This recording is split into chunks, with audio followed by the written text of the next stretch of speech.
En agricultura es hora de Chile Público, el único programa 100% local y vecinal que lleva la vida cotidiana de las personas. El municipio es la institución más cercana a la comunidad y el encargado de resolver sus necesidades más urgentes. Chile Público, un programa realmente descentralizado. Una presentación de Miski Mikui, gastronomía peruana y fusión. Conduce Jorge Andrés Pomar.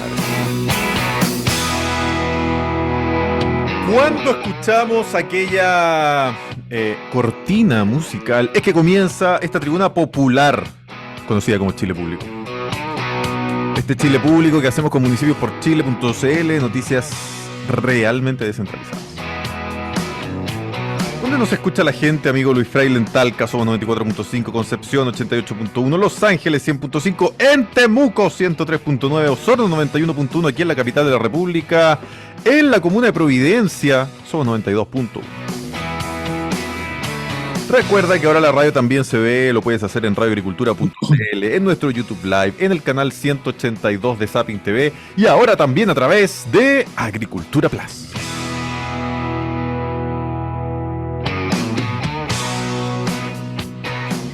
Usualmente, de manera cotidiana, por lo menos, lo vemos una vez al mes, ¿no es cierto?, aquí en Chile Público. Stefan Schubert, diputado, precisamente por Temuco, ya me va a acordar el número del distrito. Bienvenido a este Chile Público.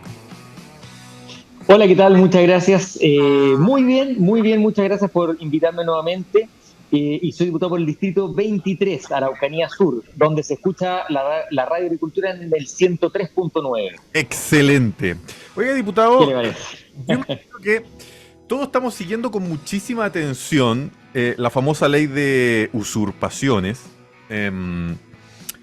Leí un informe, las regiones más afectadas precisamente por usurpaciones o por tomas ilegales son Araucanía y Valparaíso, en términos proporcionales. Son las más afectadas, ¿no es cierto? Por lo tanto, qué bueno además que está aquí, usted es un diputado entonces del distrito directamente afectado. Y los que hemos además seguido el detalle de la discusión, como que ahora todo está centrado en si las personas que usurpan van derechito a la cárcel o le entregamos a la justicia o al juez, ¿ya? O le entregamos al juez la posibilidad de que no vaya a la cárcel, en la medida en que esa usurpación, ya sé que se me va a tirar encima con este concepto, pero así se ha definido, en la medida en que esta usurpación no sea violenta. Yo quiero manifestar de inmediato que para mí también todas las usurpaciones son violentas, está fuera del Estado de Derecho el usurpar, ¿ah? Pero dicho eso, pero sí puedo entender que son cosas distintas. La resistencia, no sé cuál de todas que están ahí operando en la Araucanía, la última, la que agarraron y metieron a todos preciosos, ¿cómo se llama? La resistencia Lafkencha. Arauco-Mayeco. Lafkencha, ya. Agarran a 10 de esos angelitos de Dios que se quieren tomar un fundo a punta de balazo, etcétera, etcétera, ¿no es cierto? O quemando, y en todas situaciones tan dramáticas y violentas como las que hemos visto.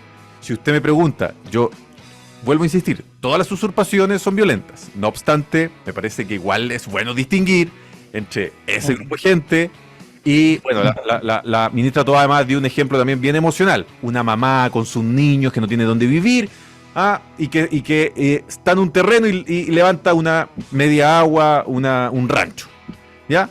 Entonces, efectivamente, a mí me parece que son cosas distintas, son acciones distintas. Pese a que no hay usurpaciones no violentas. Creo que ahí el concepto está, insisto, también mal usado. Y dicho eso, y con eso por supuesto le entrego la palabra, que un juez tenga la posibilidad entonces de que eso no sea cárcel directa, porque puede ser imputada, juzgada y condenada a cárcel, de todas maneras, esas personas, porque están usurpando. Creo que sería bueno de todas maneras tener esa distinción, haciendo atención, sí, y yo creo que aquí lo semántico es importante. No pondría jamás en la vida eso de que usurpaciones no violentas, porque bajo ese precepto, no sé, pues yo me voy a la playa, dejo el departamento cerrado, llega alguien, no violentó a nadie, estaba la chapa abierta y no lo sacó más y no fue violenta, es una tontera. Pero pero sí me parece que son situaciones distintas. Ujú.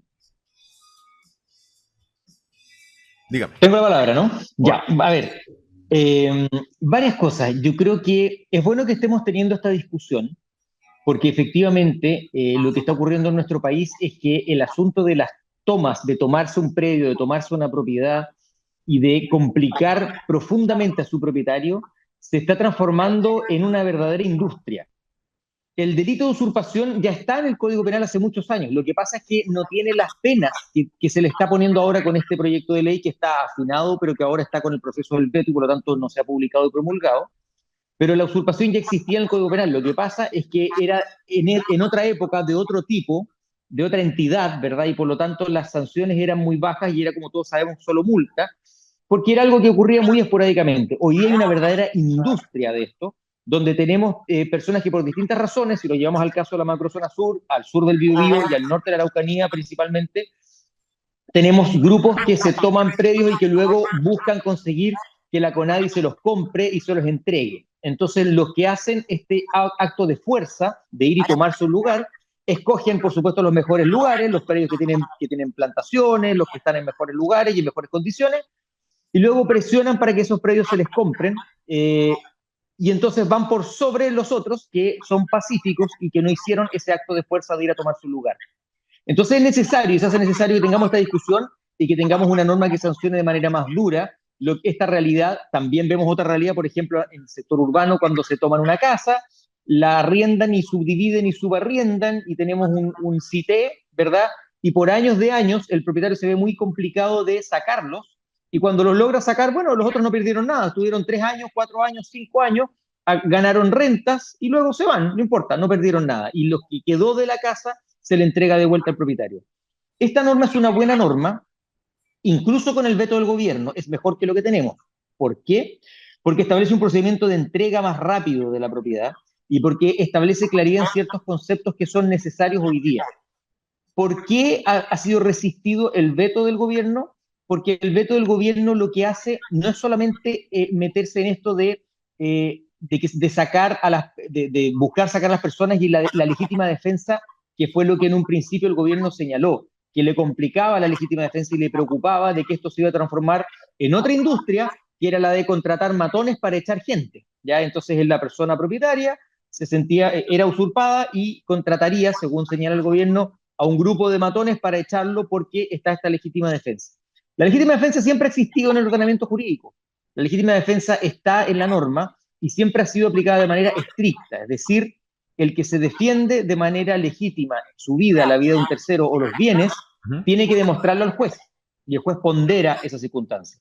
Pero al gobierno le preocupaba y entonces entra a modificar a través de este veto esta ley que ya estaba afinada, que ya estaba terminada. Pero no solamente eso, y aquí viene también otra cosa preocupante, lo que hace es permitir que en ciertas condiciones esta usurpación, que es la que han llamado no violenta, o incluso la ministra ha hablado de pacífica, no tenga necesariamente que ir con pena de cárcel, sino que se le otorga al juez la facultad para aplicar una pena de multa. Entonces ya dice, es delito, sí, pero es delito que podría bien ser condenado a una multa. Multas que sabemos que además se pagan en muy escasas oportunidades, porque ¿cuál es el problema? No paga la multa, va a buscar a su domicilio si no tiene domicilio, por eso mismo está la toma. Entonces, o a veces tienen domicilio y hacen toma igual. Entonces, este es un tema súper importante, me parece interesante que lo estemos discutiendo, y lo bueno es que ya tenemos un muy buen proyecto de ley que está aprobado y que busca traer una solución, y sobre todo, que esta industria termine, porque, y aquí termino, hay un sector, y en la discusión nos hemos dado cuenta, que considera que el tomarse un predio ajeno no siempre es malo o no es tan malo, dependiendo de varias cosas. Por ejemplo, del caso que decía la ministra.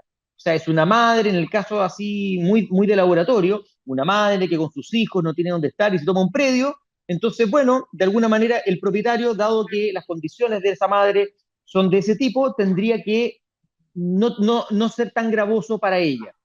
O sea, más allá del delito que cometa o no, lo importante es quién comete el delito, según la ministra. Y creo que esa disquisición es también preocupante, porque aquí lo que tenemos que velar es dar seguridad, que el derecho de propiedad sea resguardado para que se termine el incentivo. Porque hoy día Hoy día se la están llevando gratis. Entonces usted Mañana dice, lo importante es que tenga una sanción contundente. usted dice ley pareja no es dura, me da lo mismo que sea la resistencia a las Kenchi, me da lo mismo que sea la mamá con los dos niños.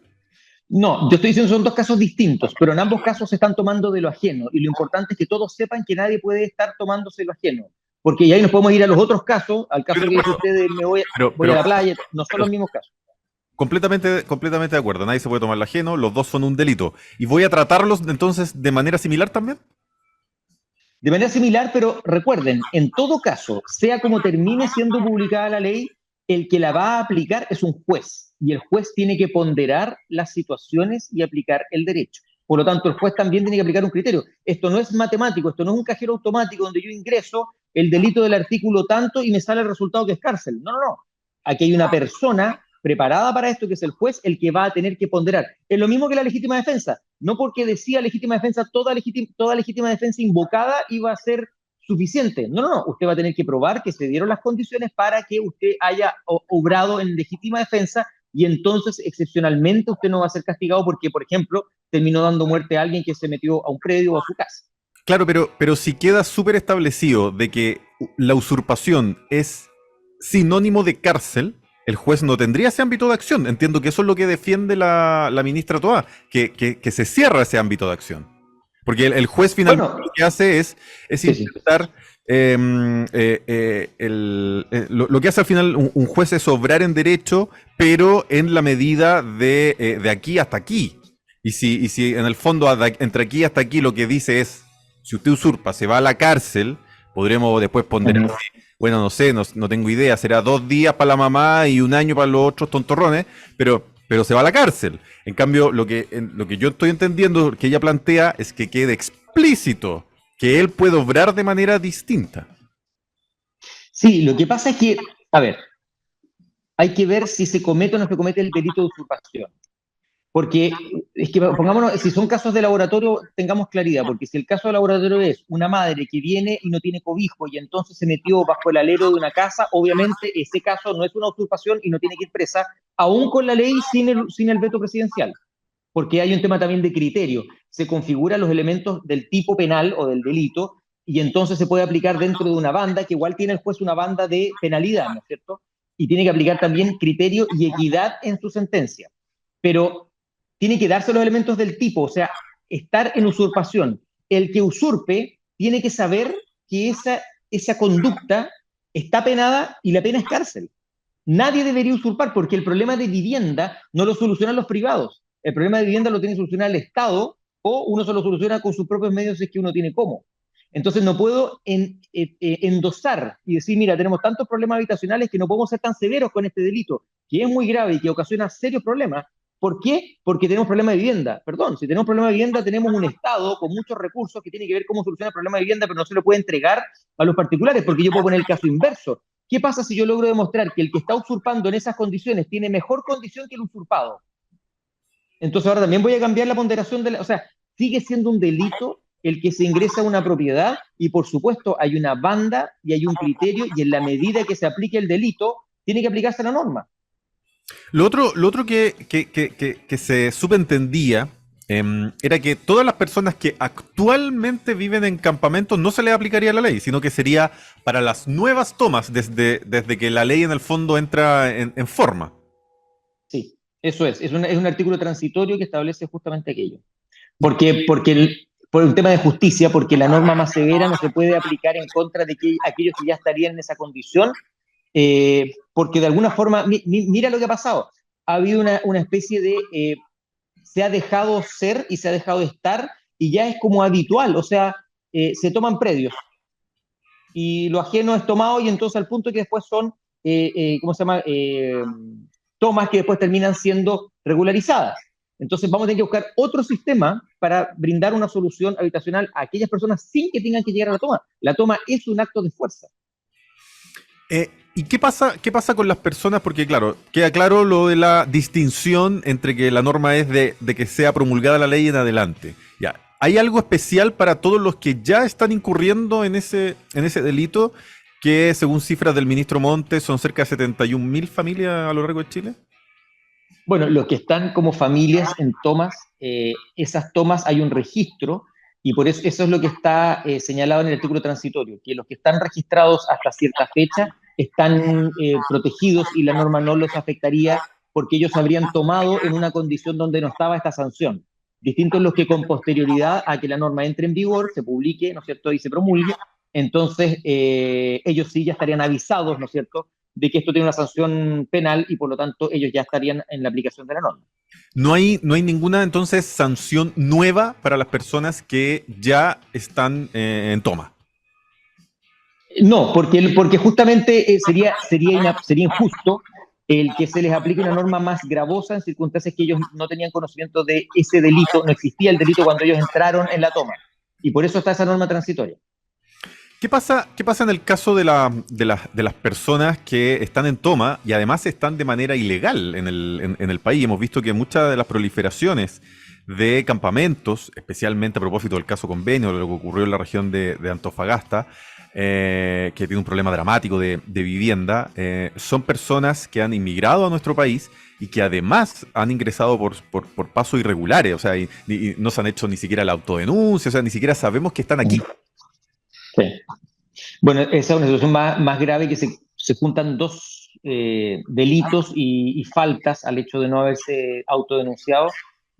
Yo creo que basta con la aplicación de la norma, en este caso no los va a tocar si es que ya están en una toma, por lo que señalábamos recién del artículo transitorio, y hay otras normas que están siendo modificadas respecto de la migración, también endureciendo lo laxo o flexible que se fue respecto a la migración ilegal, irregular y de la falta de registro que hay de aquella hoy día. Aquí llama la atención un elemento que lo acabas de mencionar, que es las tomas y los convenios. Aquí la ministra Toá yo creo está en una complicación porque el gobierno claramente tiene que dar una señal clara. Recordemos que cuando se dicta la ley del robo de madera, tuvo un efecto inmediato muy positivo. Era también una industria millonaria que no tenía control y la nueva ley tuvo un efecto positivo para impedir que proliferara o siguiera creciendo esta industria del robo de madera, ¿verdad? Aquí tenemos otra norma que es tan necesaria como esa, que es la de usurpaciones, que está siendo fuertemente resistida por el Partido Comunista y por el Frente Amplio. Entonces la ministra Toá, que es la encargada de la seguridad, entiende que esta norma es necesaria, pero tenemos un Partido Comunista que no quería que fuera crimen, un Partido Comunista que quería que fuera multa y que fuera una multa más alta nomás. O sea, ¿cuál es el interés de la izquierda extrema de mantener esta condición donde yo puedo tomarme algo y no me sale tan gravoso? ¿Por qué les preocupa tanto proteger el dominio? Y aquí se entrecruza con Convenio. Convenio actuaba justamente en recursos para trabajar, hacer un trabajo político al interior de los campamentos y tomas. Entonces, aquí llama la atención, ¿no es cierto? Por un lado, quiero trabajar políticamente con los campamentos y tomas, y por otro lado, no quiero que de ninguna manera se les pueda tocar. Entonces, aquí vemos más bien un botín político que se les está buscando proteger, cuidar este nicho, ¿no es cierto?, de por lo visto la izquierda. Y aquí entonces nuevamente llama la atención, o sea, ¿quiénes son los que se están oponiendo a esta ley en conjunto con el Partido Comunista y Frente Amplio? Bueno, son estos grupos que están ejerciendo fuerza, los que tienen este negocio, y por otro lado también son los grupos terroristas de la macrozona sur. Porque ahora, para ponerle más pelo al asunto, dicen que además el artículo quedó mal redactado. Entonces las personas... ¿Cuál de todos? El que penaliza con cárcel, en el fondo. Entonces, que sí quedaría abierta, que es un veto de parte del gobierno, que la oposición aceptó, pero el senador Kast dice que queda mal redactado, por lo tanto, incluso tal vez sí podrían ir a la cárcel. Ahí endosándole al gobierno, en el fondo. Ya, habría que ver. Ahora, siempre recordemos una cosa. La ministra está desesperada, también... se equivocaron con el veto y están intentando desviar la atención. Puede ser, y es posible, porque además, bueno, le dieron muchas vueltas al veto, de hecho lo plantearon el último día, al terminar el plazo, estaban muy complicados de cómo hacerlo, porque en el fondo lo que hicieran, alguien se les iba a enojar. Si vetaban, se les iba a enojar toda la gente que está porque se termine esta industria de las tomas, y por otro lado, si es que no presentaban el veto, era el Partido Comunista del Frente Amplio el que se le iba a enojar porque tenían un serio problema con la gente que por lo visto se está dedicando a esto y ellos estarían de alguna forma protegiendo o protegiendo. Entonces, es posible que en esa premura haya quedado, y puede pasar, digamos, que las reacciones no queden del todo felices, pero es relevante ver cómo se comporta la norma, es decir, cómo se aplica por los jueces, porque también puede ocurrir que al aplicar una norma que creyendo que estamos en óptimas condiciones, luego tenemos que ajustar porque en la práctica la interpretación y aplicación que se hace de ella no es exactamente lo que pensamos hoy día. Diputado, lo llevo en estos poquitos minutos que nos quedan también a la nueva renovación del estado de excepción en la Araucanía. Ya no, yo perdí la cuenta hace rato en qué número van. Igual. Yo iba a Creo que 27. iba a decir, No, ustedes, a ver, 27 ya. yo ya perdí la cuenta No. hace rato, en verdad es un chiste. ¿Y qué alternativa hay aparte de ello? Porque claramente el gobierno ya no se abrió a tener un Estado más exigente, un Estado sitio, no sé, podría ser que en algún momento también se planteó de parte republicana, algún sector de la UDI, incluso votando en contra de los estados de excepción para presionar a aquello. Pero sus votantes, su electorado, sus vecinos en la Araucanía, lo que tienen entonces es un estado de excepción. Pareciese que lo que uno veía es que en los primeros momentos daba resultado, pero con el tiempo como que se va, y usted que vive allá, imagino que toma la temperatura mejor, como que se va achatando la cosa, ¿ah? Como que se va aburguesando el tema. Y como que ya pasa a ser parte de la vida y es una cuestión tan normal, como que deja de ser algo exigente, y no sé si está teniendo de nuevo todos los resultados, está volviendo de nuevo el tema de la violencia, y el gobierno está pero muy lejos de llegar a un estado de sitio. Entonces, ¿qué alternativas hay legislativas a aquello? O también aquí estamos en un zapato chino, igual que con la ley de pensiones, que 4.2, que 3.3, que 1.8, que seguro longevidad, seguimos sin mejorar las pensiones, igual que en educación, que la asistencia escolar, que no hay plata para los profes de TIL, y seguimos en nada, y la educación pública también sigue en picada libre. ¿Qué alternativa legislativa hay? Bueno, la verdad es que estamos ante un gobierno que ha sido bastante incapaz de enfrentar todas las circunstancias que nos están afectando, o sea, desde un desastre natural hasta la economía, el crecimiento, la educación, la salud, las pensiones, ponga el tema que usted quiera y en este caso es la seguridad. Hasta los La mundiales. verdad es que un gobierno, hasta lo mundial, imagínese, Ya no hay. imagínese. Entonces, la verdad es que es un gobierno que va siendo pauteado por la prensa y por la delincuencia también, y luego reacciona. Recordemos que dijo que nunca iba a aplicar el estado de sitio y lo ha tenido que hacer en reiteradas oportunidades. Lo aplicó acotado y luego lo tuvo que hacer de manera normal, extendida.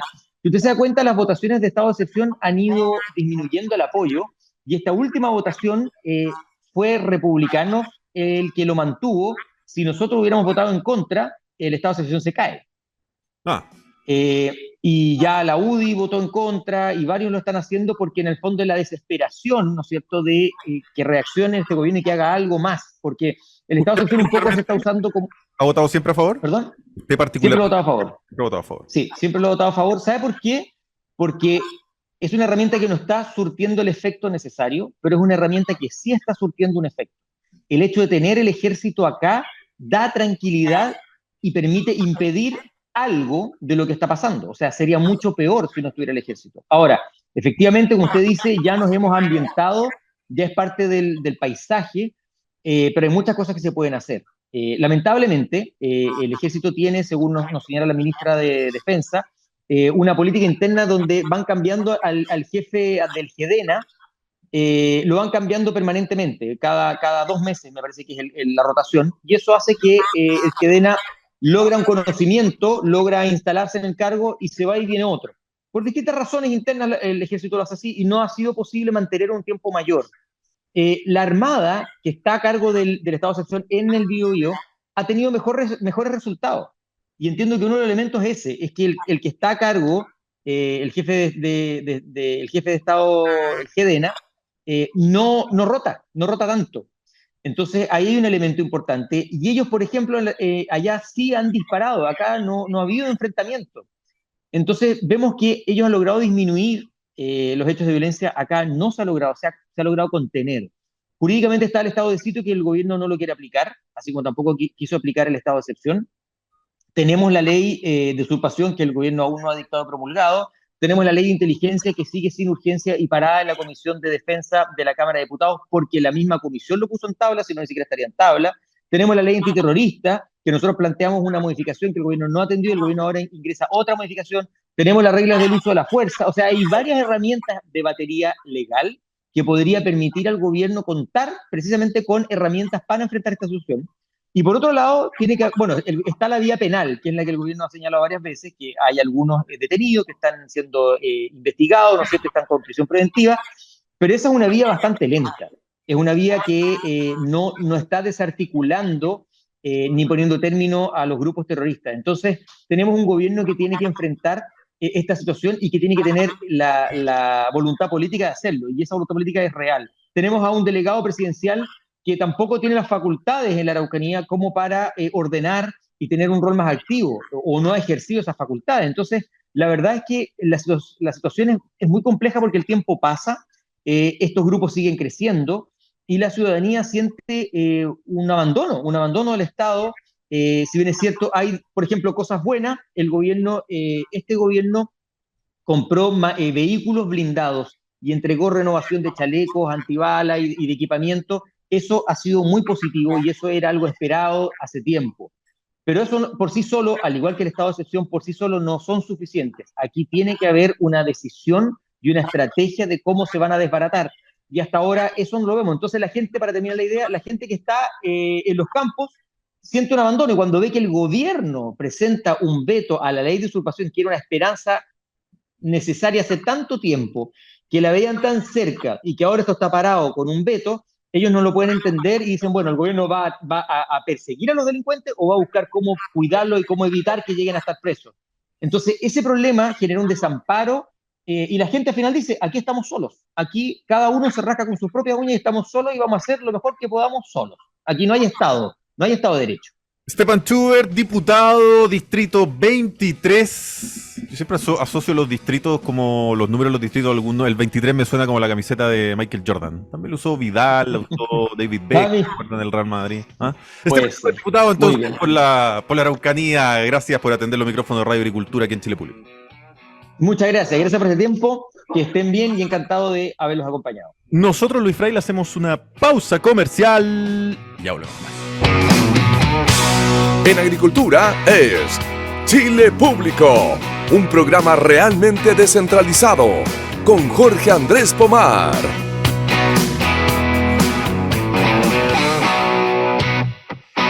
Municipios por Chile, noticias realmente descentralizadas. Municipios-por-chile.cl, el único diario digital de noticias 100% locales, 100% municipales. No te olvides y descarga la app de Radio Agricultura. Si puedes escuchar este y todos nuestros programas desde cualquier lugar de Chile y el mundo, como se hace muy fácil, en tu celular, ingresas a Google Play o Apple Store, escribes Radio Agricultura, descargas y listo. Con la app de Agricultura siempre estaremos contigo donde quiera que vayas.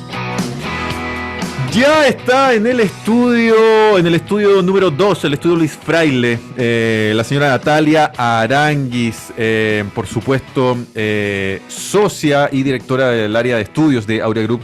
Bienvenida a este Chile Público. ¿Cómo estás, Jorge? Panelista, en ocasiones co-conductora.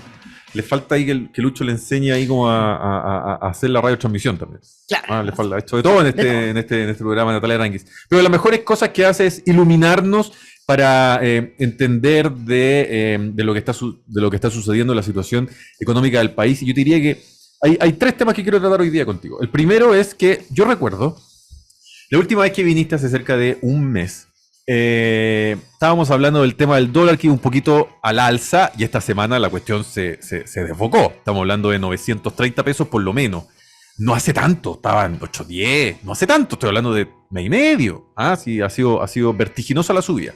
Lo segundo que quiero que conversemos tiene que ver con el tema presupuestario que se está discutiendo. El ministro Marcel, a quien tú ubicas mucho, tú fuiste economista senior del Banco Central, mientras él era presidente, habla de que este es un presupuesto enfocado en el crecimiento del país, pero lo que vemos con cifras de IMASEC, por ejemplo, es todo lo contrario.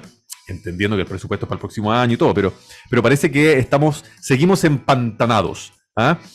Incluso la oposición política al gobierno plantea de que este es un presupuesto que no se preocupa del crecimiento.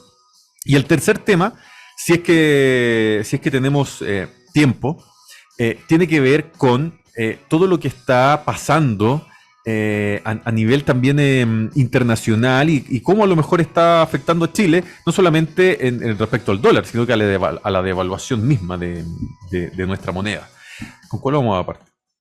Partamos con crecimiento. Ah, y la copucha de la semana también, el CEO, ¿no es cierto?, el CEO de Cencosud, que ahí tenía claramente información privilegiada, ganó un 25% entre que compró, vendió, y son compró cerca de, no sé, de 700 millones de pesos. Se ganó un 25% en ¿cuánto? Entonces, rápidamente también, bueno que el sistema financiero además actuó rápidamente lo que es la copucha, imagino, en los sectores financieros hoy en día. Esos entre comillas, datos llegan. Tú que además te preocupas de ver temas de dinero para family office, para personas. Mira, hace unos 15 o 20 años atrás, yo te diría que sí, que Era usual. que de repente se podía filtrar algo. Pero hoy en día casi nada, la verdad. Es muy, muy difícil que se filtren. Y claro, en el caso de él tenía información privilegiada porque era su propia empresa. Claro. Entonces, pero eso de que te llegue de otra empresa el dato, no, es muy difícil, muy difícil. No. Aparte uno dice, bueno, si la vaya a hacer por último, hácela bien. Pues el gerente general de Cencosud comprando acciones, vendiendo acciones, y la acción subió 25%. O sea, es imposible que incluso un mortal como uno, que no es necesariamente un entendido en finanzas, no note ahí o sospeche de que algo raro hubo. Sí, lo extraño es que los gobiernos corporativos en general, y sobre todo estas grandes empresas, tienen por contrato, estatutos. Tienen limitaciones. Exacto, y tienes estatutos súper importantes. Y de hecho la CMF también te pone estatutos importantes. Entonces, la verdad que lo que pasó no se entiende por ningún lado y claramente no es la regla tampoco. Es muy raro que pasen hoy en día estos casos. Antiguamente la familia Polman ahí debe estar muy, muy feliz. Oye, vamos con el tema crecimiento. Imagino que pudiste darle un vistazo a las propuestas, a las distintas conversaciones que se han iniciado por parte del presupuesto. El gobierno plantea que este es un presupuesto con foco en la educación, con foco en la seguridad y también con foco en el crecimiento. Solamente tenemos que observar que cuando se le pone más plata a algún lado, significa que tiene mayor relevancia, o a la hora de construir un presupuesto hay otras variables que debemos sopesar para analizarlo. El presupuesto es hecho por la DIPRES, que depende del Ministerio de Hacienda. La mejor directora de presupuesto de la historia, según Mario Marcel. No la conozco, la verdad. Eso dijo el año pasado. Pero han habido DIPRES que han sido fabulosos. Estamos hablando de Joaquín Vial, la misma Rosana Costa, el propio Mario Marcel, Cerda. Son economistas de gran escala, digamos. Han habido muy buenos economistas en la DIPRES. Parece como un paso importante para ser ministro de Hacienda, haber pasado por la DIPRES. Ciertamente. Es un subconjunto de la cartera muy relevante. Muy relevante. Pero en el caso del presupuesto, de este presupuesto, podemos dividirlo más o menos como en dos grandes grupos. Uno es cuánto va a crecer el gasto público, que el presidente dijo que iba a crecer en el orden del 3,5%, que es más que la proyección que mismo Hacienda tiene, que está en torno al 2,5% para el 2024. O sea, el presupuesto va a crecer más que la economía. El presupuesto va a crecer más que la economía. Y eso es un problema porque, por un lado, genera inflación y, por otro lado, tienes que, de alguna forma, tienes que tener esos ingresos. O sea, tú no puedes gastar más de lo que tienes. Y si lo gastas, te tienes que endeudar. Nuestro nivel de deuda siempre fue uno de los más bajos de Latinoamérica, ¿ya? Pero después, durante la pandemia, esto comenzó a subir, y ya estamos más o menos en el 38%, tirando para 39% de deuda, cuando el tope es 45% para nosotros. Nosotros nos autoimpusimos un 45%, que es muy saludable, una muy buena. Pero ¿qué significa fiscal. estar endeudado en un 45%? ¿Que un 45% del presupuesto nacional No. es materia de deuda? Claro, nosotros tenemos un tope de que no nos podemos endeudar en el stock más allá del 45% del PIB. Okay. ¿Ya? Entonces esa es nuestra regla, ese es nuestro tope. Hay países que no lo tienen. Por ejemplo, Estados Unidos está endeudado por más de su PIB, y para qué hablar de Japón. Entonces, el 45% es saludable, sin embargo, no era un nivel de deuda que nosotros estuviésemos acostumbrados. ¿Y qué pasa cuando el nivel de deuda es tan alto? Tú tienes que pagar intereses por esa deuda. Y cuando en un contexto de tasas tan altas, tu gasto por intereses es muy alto. Entonces, por ese lado, se hubiese agradecido. ¿A quién le pagamos esa deuda para ponerle cara? Bueno, pero nosotros emitimos bonos. Nos emitir un bono y los bonos los pueden comprar los gobiernos, los pueden comprar los fondos de pensiones, bonos. Son varios soberanos. actores. Claro.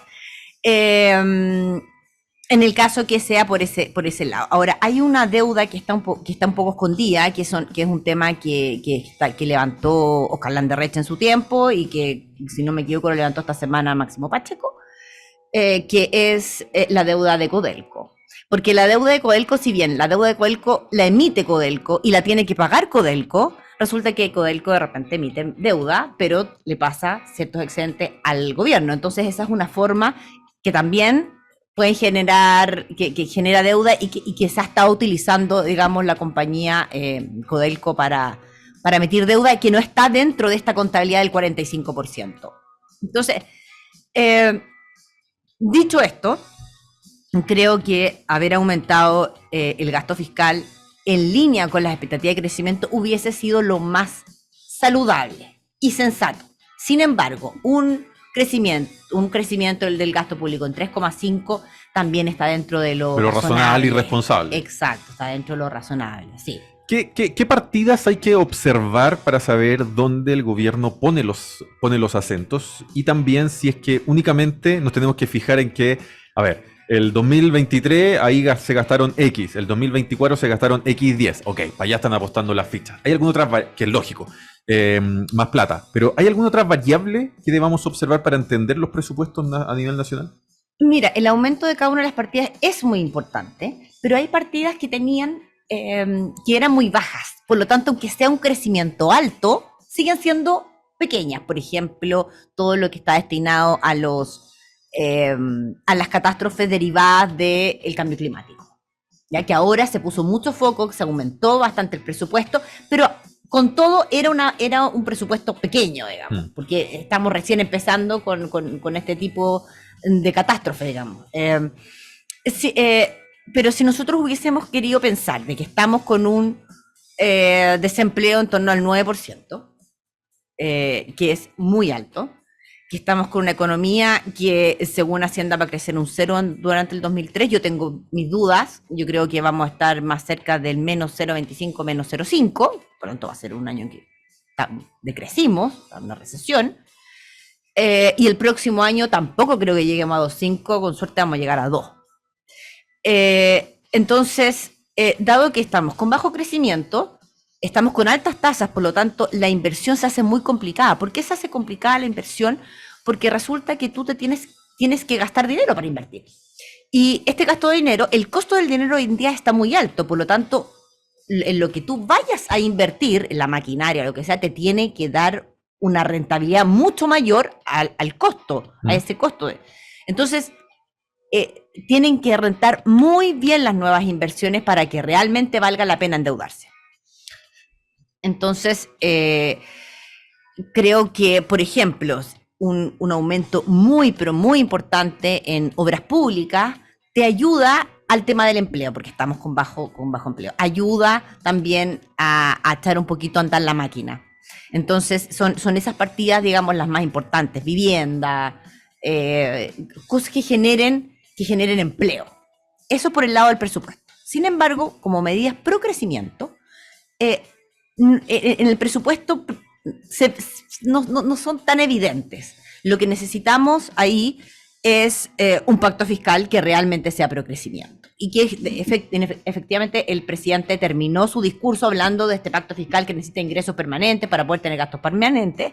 Sin embargo, y él mismo lo dijo, el crecimiento no basta. El problema que tenemos hoy en día es que no tenemos crecimiento. Entonces, decir que, ok, el crecimiento no basta, tenemos que hacer un pacto fiscal para poder tener más ingresos. El tema es que primero tienes que crecer. Entonces, un pacto fiscal hoy en día iría más por el lado de bajar los impuestos a las empresas que de subirlos. ¿Entiendes? Porque lo necesitamos antes de poder repartir. Mira, ejemplo de una torta. Antes de repartirla tenéis que tener una torta. Si no tenéis torta, ¿qué vais a repartir? Ahora, sería en términos políticos realmente imposible que un gobierno de esta tendencia ideológica estuviese por bajar los impuestos a la empresa. O sea, sería nunca antes visto en el mundo probablemente. Bueno, los gobiernos de derecha han aumentado los impuestos, ¿no? O sea, se puede. Justamente son los gobiernos opositores los que tienen que hacer las medidas que no les gustan y que son aceptadas al final del día. En el caso del impuesto a las empresas, el impuesto a la empresa está un poco por sobre el promedio de del impuesto a las empresas de la OCDE. Por lo tanto, no sería extraño empezar a ir para ese lado, digamos, bajar un poco el impuesto a las empresas. La verdad es que en el pacto fiscal es donde realmente vamos a ver si es que el gobierno tiene o no la voluntad de hacer crecer la economía. Porque hasta ahora yo no lo he visto. Por ejemplo, estamos hablando de crecimiento, de que se habla muchísimo en las noticias. Tú ves a la autoridad hablando de crecimiento, pero resulta que esta semana en este simposio que hubo de turismo, en esta exposición de turismo que hubo en París, no mandaba nadie. No estábamos. Había una empresita chiquitita. Una caseta pusieron. Una caseta, claro, pero que con mucho cariño lo hizo una empresa privada, sí, para ofrecer algún servicio de turismo en Chile. Pero no puede ser que en París, donde está unos stands preciosos de Perú, de Guatemala, nosotros no hayamos estado con la Patagonia, no hayamos estado con San Pedro de Atacama.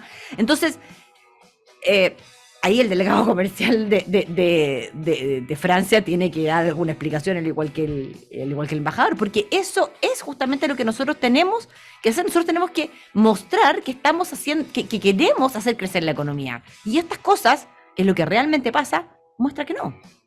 ¿Cuál es la incidencia, Natalia, en el presupuesto con el Banco Central, a propósito de tu experiencia ahí? ¿Hay conversaciones de Hacienda con el Banco Central para construir el presupuesto o es una construcción muy interna de Hacienda y DIPRES? No, eso estaba totalmente en manos de Hacienda. Cuando existe conversaciones, es por ejemplo que en la reunión de política monetaria donde se fija la tasa de política monetaria, el Ministerio de Hacienda, el ministro de Hacienda, tiene voz pero no tiene voto. Entonces, en esas ocasiones se conversa, digamos, sobre lo que está pasando en el país, pero cada uno dentro de su institucionalidad. O sea, el presupuesto es un tema exclusivamente del Ministerio de Hacienda. ¿Podríamos decir entonces que es un presupuesto más hecho en términos políticos que en términos técnicos? Bueno, eso depende de la cabeza que haya en el DIPRES y de la cabeza de Hacienda. Por eso, y la verdad con lo actual. Mira, la verdad es que yo encontré en un contexto de un gobierno del Frente Amplio, considero que es razonable el presupuesto. Pero en ese contexto, a mí personalmente, que tengo, digamos, una tendencia muchísimo más liberal y más pro mercado, me hubiese gustado un crecimiento del gasto público menor al 2%. Quiero preguntarte también qué ha pasado con el dólar estos días. Hemos visto impactos muy fuertes. La benzina esta semana subió más de 33 pesos, entre otras cosas. Tiene que ver con el dólar, tiene que ver con la devaluación de nuestra moneda, tiene que ver con los bajos niveles de crecimiento que hemos exhibido a propósito de las cifras de IMASEC. Mira, el tema del dólar está muy complicado de predecir. Esa es la verdad. Está muy complicado. Por un lado, el tema del petróleo, por ejemplo, que en otras jurisdicciones es relativamente inmediato. Por ejemplo, el impacto que tiene dentro del precio de su moneda, así como de la inflación, acá no es tanto porque como tenemos el fondo de estabilización, hay un rezago, por ejemplo, para calcular el alza del dólar, cuál ha sido el impacto que tiene en el alza del precio. El dólar también se mueve mucho por, digamos, inversionistas externos que pueden apostar a otras monedas y apuestan a monedas de países desarrollados en contra o a favor de dicha moneda. Y con todo, también el dólar como moneda se ha apreciado frente a todas las otras monedas. Solo que nosotros tenemos, en nuestras estimaciones, vemos que hay una sobrereacción por parte de nuestra divisa. Por lo tanto, está muy desalineada con los fundamentales. O sea, la verdad es que un dólar de 9.20 no conversa con, con los niveles de precios que hay en los commodities, la verdad es que Entre comillas, es una reacción emocional de nuestra economía más que una cuestión realmente justificada por algo que esté pasando. Entre otras cosas, a lo mejor hay una confusión constitucional, no sabemos con cuál constitución nos vamos a quedar de aquí a diciembre, no sé si eso incide. Bueno, eso incidió muchísimo el año pasado. El tema constituyente golpeó muchísimo la moneda nacional, pero hoy en día, a ver, estamos no sabemos qué va a pasar con la Constitución. Yo espero de todo corazón de que esta cuestión se cierre con llave y que dejemos de hablar del tema, ya sea para bien o para mal, pero que dejemos de hablar del tema porque es un ruido que no le hace bien al sistema financiero. Pero también creo que aparte de ese ruido, por ejemplo, el dólar también es muy influido por nuestro Credit Default Swap, que es la prima por riesgo que tiene nuestro país, que es cuánto castigan a Chile.